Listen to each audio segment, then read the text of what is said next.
Welcome to Impact Duty. I'm your host, Manisha Dadlani Kripalani, bringing you empowering stories of friends and people I admire. Their voices have given me joy and the momentum to share their stories with you.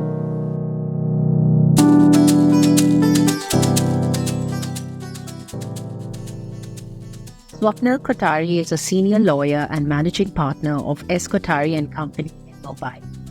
A frequent panelist on primetime debates on national TV and a director of several eminent boards, he is also the president of the nationally renowned NGO Council for Fair Business Practices. Mr. Swapnil Kothari, welcome to Impact Duty. Thank you for joining me over here. I'm looking forward to our conversation today.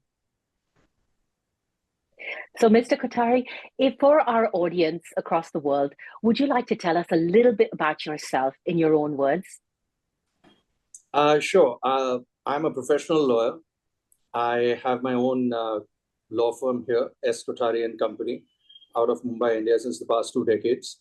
Prior to that, I used to work in New York and London, being an LLM graduate of Georgetown University from Washington, D.C.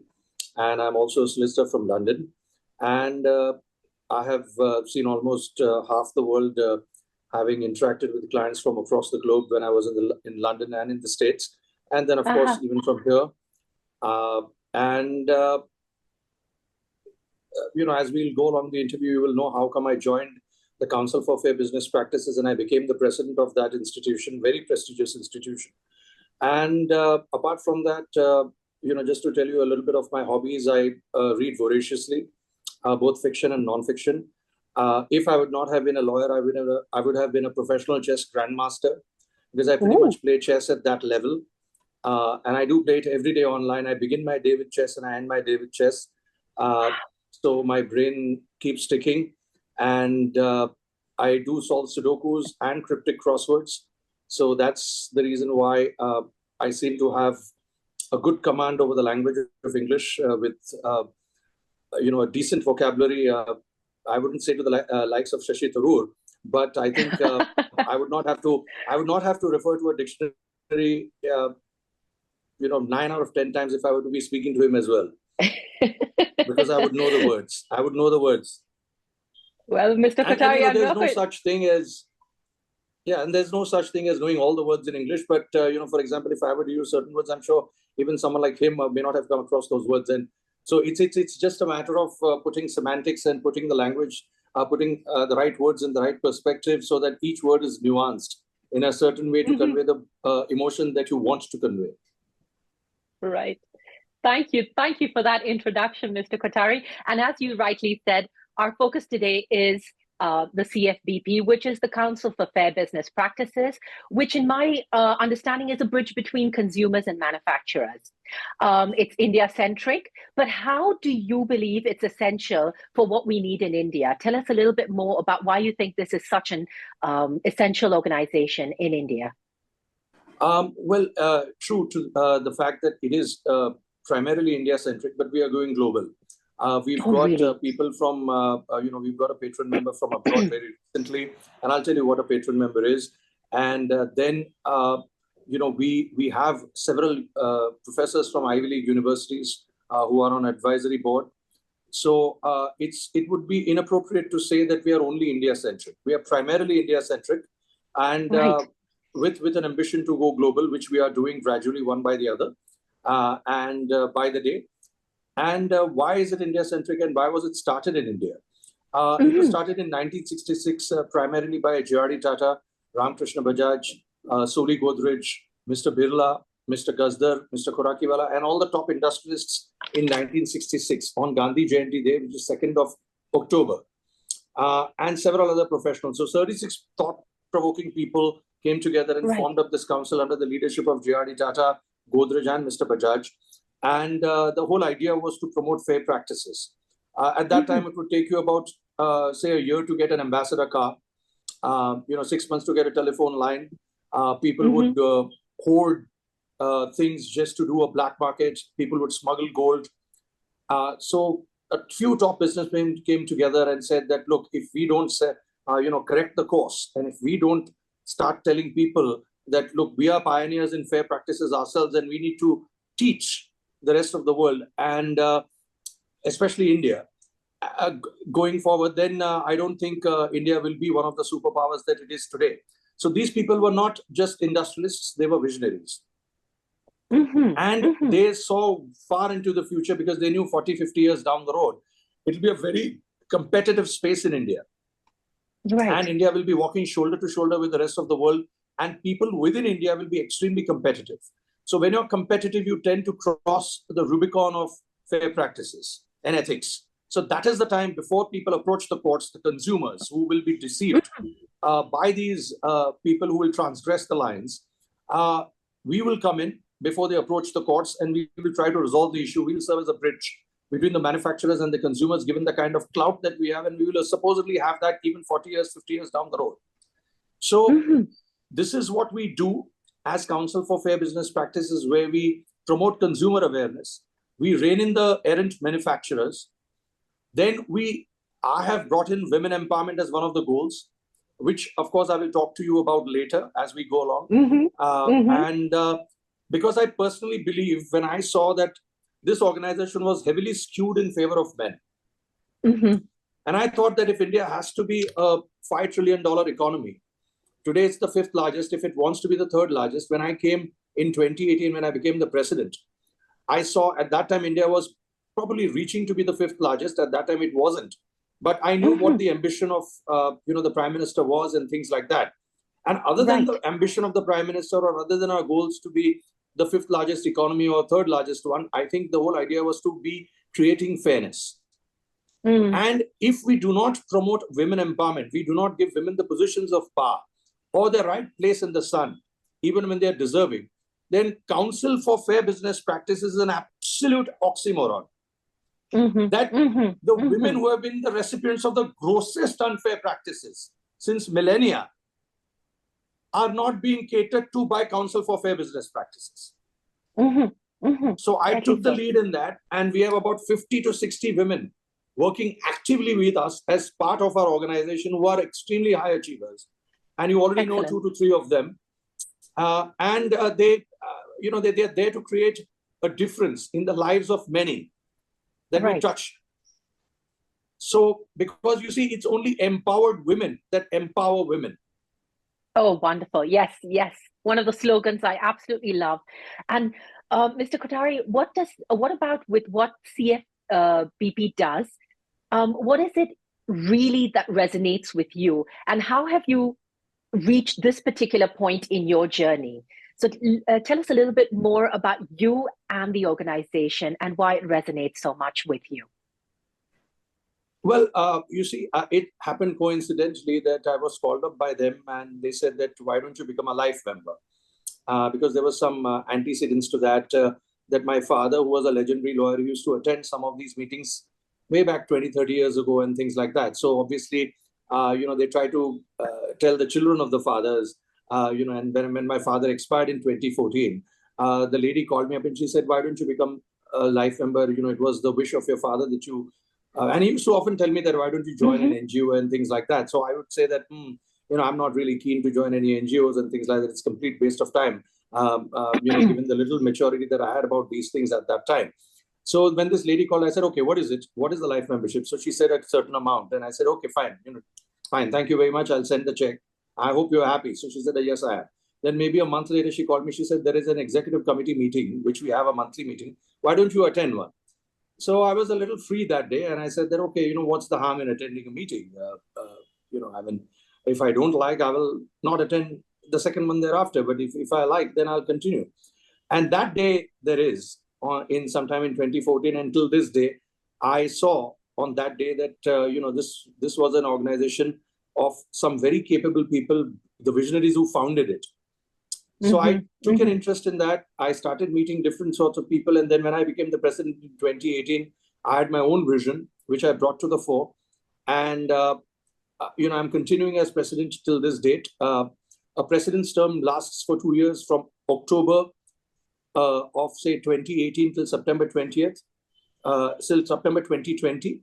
It's for 2 years. And then again, it was extended from October 20 to September 2022. Then again, it was extended from October 22 to September 24.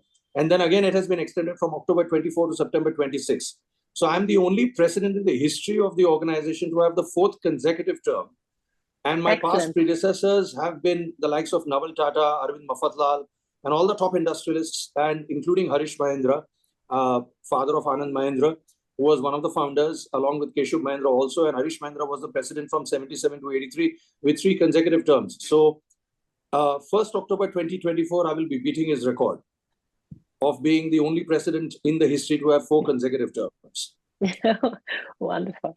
So what resonates with me is the idea that we can spread ideals, we can spread fair practices, ethics, because the ends can never justify the means, we need to be fair in our dealings.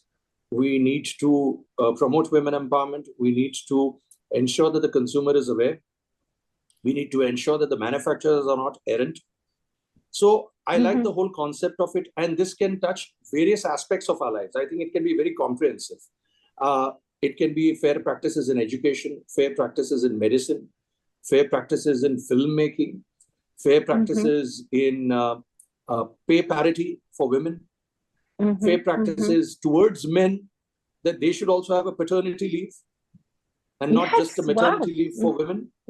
So, I can expand it to the extent that I want to, because it's fair business practices, but we've expanded the scope to include many things, because nowadays everything is virtually a business. And I don't mean it negatively, I mean positively, because, business can be extended to several aspects. When I sit in a rickshaw, when I sit in a car, when I sit in a cab, when I sit in a train, that's business as well. So if I don't get the facility of a first class ticket in an airline, then that's unfair practice by the airline. True. Yeah. And when they charge me for the first class, they don't give me the unfair practice. So what resonates with me, to answer your question, is that the whole idea of idealizing institutions and institutionalizing ideals. Oh, nice. Very nice. Thank you. And as we know, the whole manufacturing scenario has changed over years and continues to rapidly change. I mean, we're seeing rapid change even in India. What are some of the challenges that the organization faced in the past, and how have those challenges changed in the current scenario? I believe the challenges I think that they must have faced in the past, from whatever I've read and heard, is some of the people who are still alive, there are 2 founders who are still alive, they always used to say that we are fortunate to have the internet and the internet connectivity, because at that time you used to have to pick up the phone. And those typical 7 digit numbers, you had to keep circling around on the phone. And then, of course, the touch button came and things like that. So that used to take up a lot of time at our disposal. And we had to go from one place to the other to often meet up the people, as opposed to sitting and having a Zoom call with, the way you and I are having. So that's, and other than that, the challenges were that it would take them some time to rope in the government functionaries, because at that time it was the government functionaries who were more unaccountable than accountable. Given the fact that it was not an open economy, it was more of a mixed economy. And, it was the Babu Raj that you had, the license Raj, as we would call it in India. So despite the clout and power that these people had, it was a little tough for them to break through that. Of course, they did manage to do so. The current challenges, of course, are different. Despite the internet connectivity and things like that, we need the time that people want to give to the organization is a little, they have to fight for, because there are too many things that people are doing, that they're having on their plate. I mean, just take a woman, for example. She's got a husband to look after. She's got 2 children or 1 child to look after. She's got possibly her in-laws. She's got possibly her own thing. She's got possibly a whole day is full. So, for her, it's a challenge to devote time to this organization. And despite that, they do. They're multitaskers and they can manage that. Just to give a plain, simple example. The same thing goes for men, that, they have several things that they do. If there are people on the advisory board, they're extremely highly accomplished and they don't have the time as such. So, they have to literally find time to devote some time to the organization, say maybe write an article or come across as a keynote speaker or things like that. So the challenges that I face as the president is I have to make things attractive. First of all, the concept of fair practices is a little cut and dried. So I need to make it more attractive. I need to present it in a way which is appealing to people. and it doesn't sound as pontificatory. It doesn't sound as some sort of a speech from the pulpit. People are not interested in pedagogy. People are interested in something that, okay, if there's something of value to us, I don't want to learn anything from you. I'm not here to learn. Internal mindset would be there. It is, yes, I want to learn, but at my convenience. If it appeals to me. If I want you to be my teacher, then I want to learn. Other than that, you and I are pretty much on the same footing. And, you people are there at the advisory board level. You are all accomplished. So we would, of course, like to hear from you, but it shouldn't come across as pontificatory. And trying to say that, okay, you need to be fair, you need to do this, you need to do that. So the language has to be altered in that sense, because people are more sensitive to that. So it's more of a challenge presenting a topic in a way that doesn't come across as pedantic. It doesn't come across as pedagogy.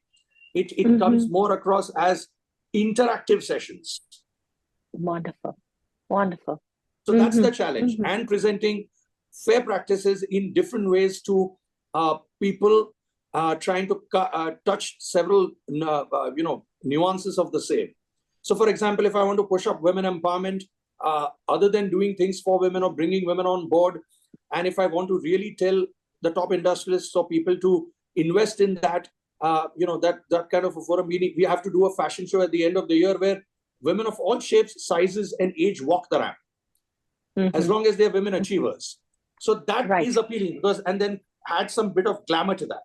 So, so you're putting fair practices, women empowerment in a glamorous fashion. The message is serious, but it's put in a way which is appealing, because who doesn't like a fashion show? Yeah. The very thought of that, it brings people together and say, okay, it doesn't really matter who's walking. We don't always have to have models walking. We are having actual models walking. People who've broken through the glass ceiling, because people who are real models. We had one of our advisory board members is Dolly Thakur. She's a veteran actress. She's 81 years. Yes. So she walked the ramp this year. Oh, wow. Imagine a young woman of 30, 40, or even a 25 seeing an 81-year-old woman walk the ramp. Excellent. The thought that's going to come first to her is, first of all, I need to achieve something like that. Secondly, I wish that at the age of 81, I had the drive and energy and the confidence to walk the ramp among several younger than me women, because 40-year-olds and 50-year-olds are younger than her. So that confidence is there. That it doesn't matter. I have my own personality. I'm going to walk. Wonderful. Right, totally. Excellent. And we come from the most populous country in the world. Different languages, different cultures. In terms of administrating and administering policies, give us an example of how difficult it is to deal with the subcontinent. Manisha, to be honest, it's not really difficult nowadays. You present something, to the government takes a look at it seriously. And, I'm sure somewhere the think tanks who look at your papers that you suggest, or the seminars that you do, or the things that you, sort of get it published in the Economic Times, and I'm sure people are looking at it, and they do it in their own way. So as I said, as long as you don't come across as, tutorial types, and you don't come across as talking from the high end of the spectrum, people are more than happy to listen to you, even if they are in government. And nowadays, the government people are more responsive, and especially when you have a certain stature in society. So they know that where you're coming from, what you're doing, and who are the people that are there.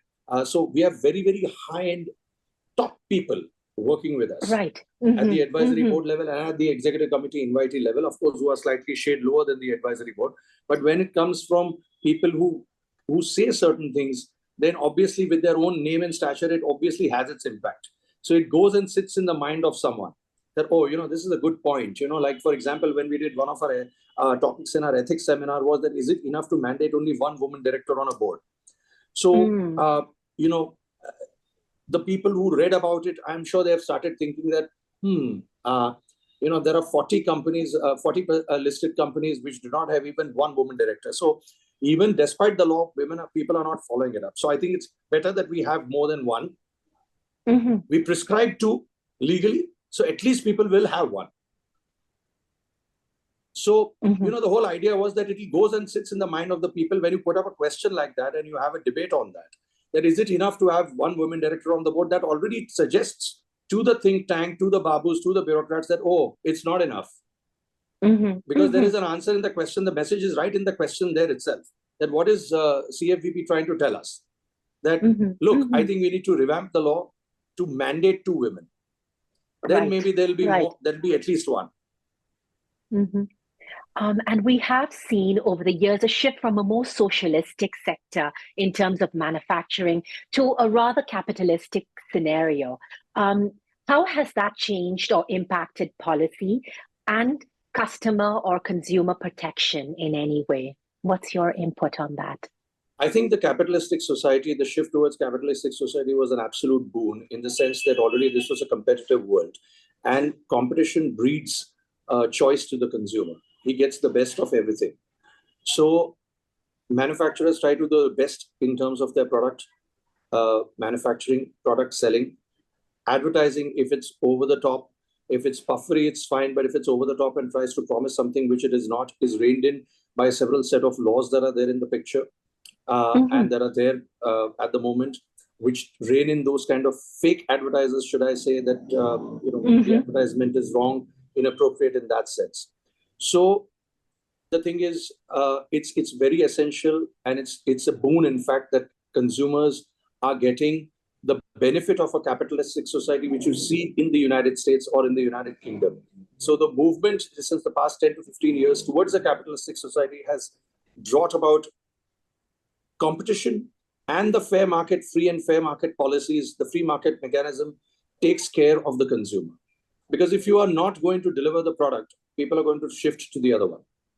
As simple as that. Yes.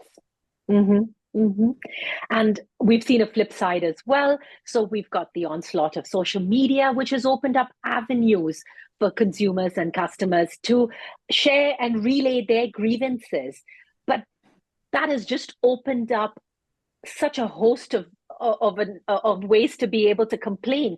How do we sift out the genuine complaints or problems and protect businesses? That side of it as well. How do we protect businesses? You see, one of the things that we have is we have an app which deals with this. The other thing is that prior to the development of the app, we handle about 250 to 300 complaints a month. We have 1 or 2 individuals who take care of this at CFBP. They tell them that, okay, you have this complaint, please send us the papers. If you have a defective refrigerator, this is at the basic level, then please send us the purchase paper. Please send us the phone calls, copy, record, or the letter that you've sent to the manufacturer. And name of the person that you've called up and said that, look, replace my refrigerator or fix it or something of that sort. And if that person is forthcoming with all the things that we are asking, then that complaint is genuine. If the person just backs off and doesn't send anything, then we treat that as non-genuine. And then we don't bother about it. So it's very clear that, through social media, we've come to know, and even otherwise, when you ask someone that, okay, you have an issue, you've come to us, so send us the relevant details, and we'll take care of it. Absent these relevant details, we are as handicapped as you are. Right. Thank you. And tell us some of the achievements that you would like to highlight, whether in terms of policy or practices, anything related to sustainable development and the actual fair trade practices, anything that you believe are achievements by CFBP recently that you would like to highlight. The first and foremost thing is what I believe is investment in human capital. I have built about 95% of the entire team since the past 6 years that I have been the president. I complete my 6th year in September 2024. Investment in human capital, getting the right people, getting the top-notch people, getting people to commit some of their time to the organization is my most singular achievement as president. When you get in the right people, things follow in place. Then it was the development of the Kolkata chapter. That I did, where I got a very, very capable person by the name of Kavita Agarwal. She was the founder of her own organization, which was called Career After Family Enterprise. So she was trying to bring women out from their households and trying to say that, okay, it's always good to be on the other side of the stage as well, that is on the podium, not just as an audience. They were not there even as an audience in the first place. So she brought them out of her home in the audience and then trying to bring them to the stage. So that was something which we invested in because that was part of my goal to have women empowerment. So we established a robust Kolkata chapter. Not that we have an office there, but we have a significant amount of presence in Kolkata, and we are very well known in Kolkata, but as we are well known across the nation as well over a period of time because the word spreads. We've got people from Delhi, like Shipra Davar. We've got people from Guwahati as well, where we do our education summit. Shipra will be doing something for us very soon in the artificial intelligence area. So that way we will try to bring in the Delhi audience. We already have the Guwahati audience, the Northeast audience for Assam and things like that through the education summit that we had. So these are our very, very appropriate singular achievements. Then, of course, we do the ethics seminar, which was 1.0 last year and 2.0 this year, primarily supported by the Tata Group. And we already got the Piramal Group as well supporting us this time. So these are some of the few significant achievements that we had. And then most of our chief guests are extremely high-end people. We had the likes of Mr. K.K. Mistry, Arun Bhattacharya. K.K. Mistry is already on our advisory board. And recently we had Dr. Hemant Thakkar for our Jamnalal Bajaj Awards, which is one of our key programs that we do where we award the corporates for corporate governance and ESG, that is environmental sustainable guidance, or the whole part that we call it, corporate governance, environmental sustainable governance, not guidance, sorry, governance that companies follow. So, where we award these things, not only to the corporates, but even sometimes to charitable associations as part of the Jamnalal Bajaj Awards thing that we do. And then the ethics seminar, then we have the Career After Family in Kolkata, which she organizes, which is called as the Cafe Pehchan. Cafe is the Career After Family enterprise. So we call it Cafe Pehchan, where we try to give Pehchan to the women who don't have a Pehchan. Lovely. So these are our singular achievements where we try to... CFVP women are extremely highly accomplished. So what about the women who are not accomplished? What about them? So let's give them a Pehchan. So that's why it's called as a Pehchan. It's called as an identity. Try to give them. Once you give them identity, then obviously they're out there in the open to conquer the world. For example, there was one of the persons whom I met in Kolkata when I had gone there for one of her functions, and I told her that I like your personality. Why don't you join CFP? So she told me that, Swapnil, I've just come out of my household. My children have gotten big, and I'm past 40. So, I don't know what value will I be able to add to your very prestigious organization. So I said, you know something? To come out at this time of your life into the open world, after 2 big children, and stepping out of your household is in itself a big achievement. Yes, yes, indeed. To have that courage to say that, okay, I'm open now in front of the world, in front of all the achievers that are there, and I'm treading my cautious ground, and I'm taking that first baby steps towards establishing my own identity as opposed to being a wife, a daughter-in-law, a mother. So this in itself, for me, is something which is worth its while. So not everybody has to have a slew of achievements on his or her resume. Your resume could hardly be 2 paragraphs because you haven't done anything. But the fact that you want to do something is itself credible.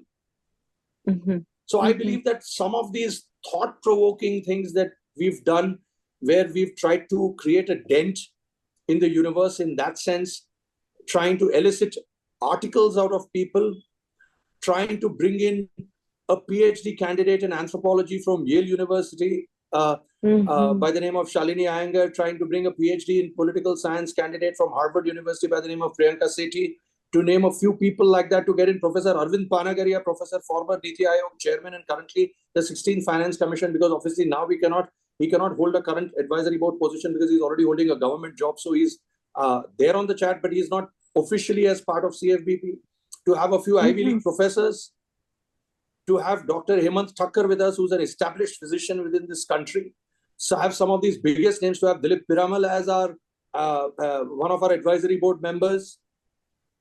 To already have Mr. Shekhar Bajaj, who's the backbone of CFBP, continuing to, as the founder member's son, to be continuing. That is in itself, I consider it as a significant achievement on part of CFBP. These are my signal achievements, which I believe that I've tried to bring in the top people. I've tried to bring in people from the grassroots. I've tried to change the thought Because I believe that the Council for Fair Business Practices is not an organization, it's a thought.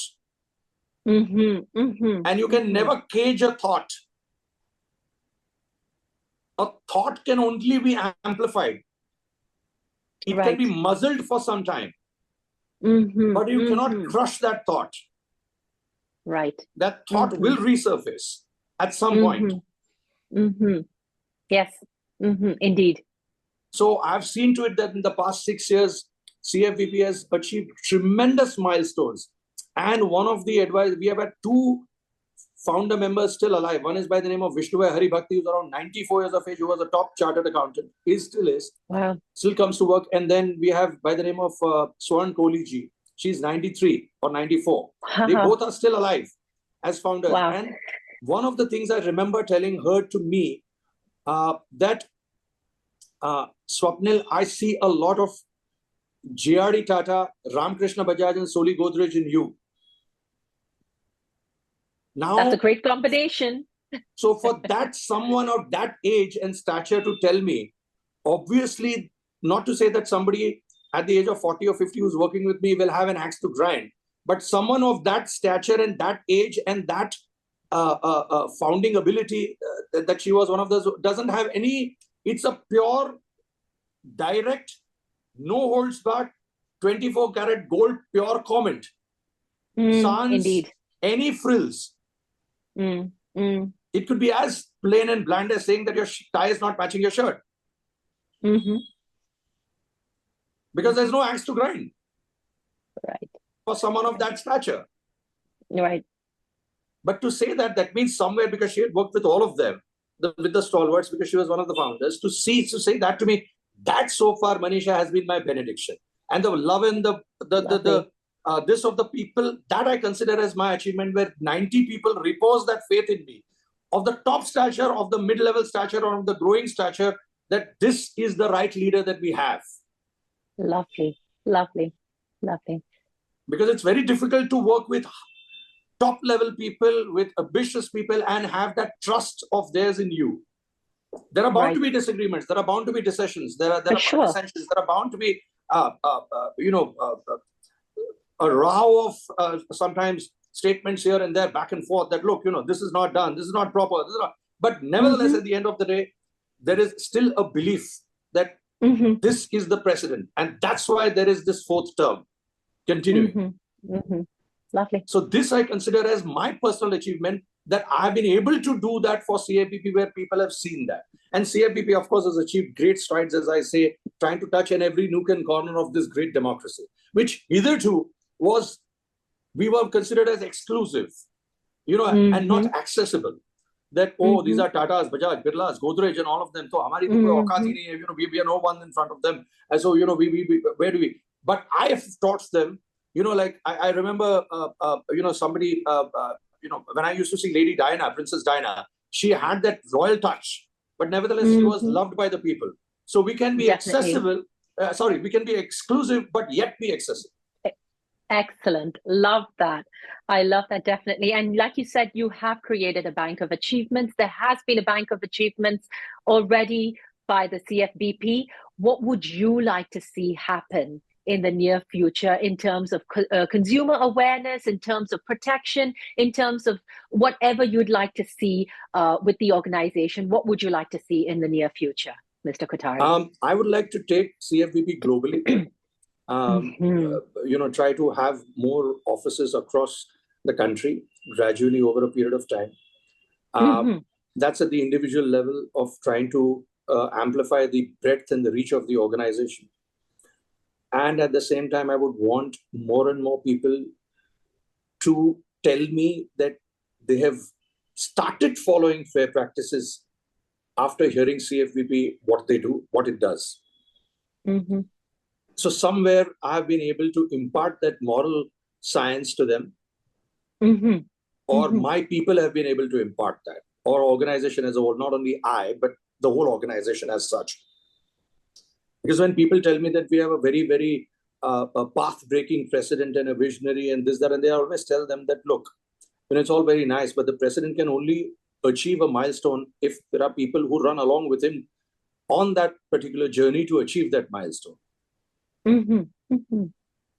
So yes. it's very important. Without people, I cannot do it. Otherwise, I'd be considered as a Tom Hanks of Forrest Gump, who's just running and then eventually see a lot of people running behind it without knowing why they are running. So I know people are running with me, not behind me, but with me, and they know why they are running with me. Lovely, lovely. So you lead from the front. Oh, you lead. I love that. I love that. You lead from the front. Mr. Kothari, it's been an absolute pleasure and my honor to have you over here as a guest. I've enjoyed our conversation tremendously. My pleasure and too. I really can't, and I can't really wait to see how far we see CFBP go in terms of reaching global and reaching a lot of us out here across the globe. Well, it's already reached global, in my opinion, with you taking my interview today.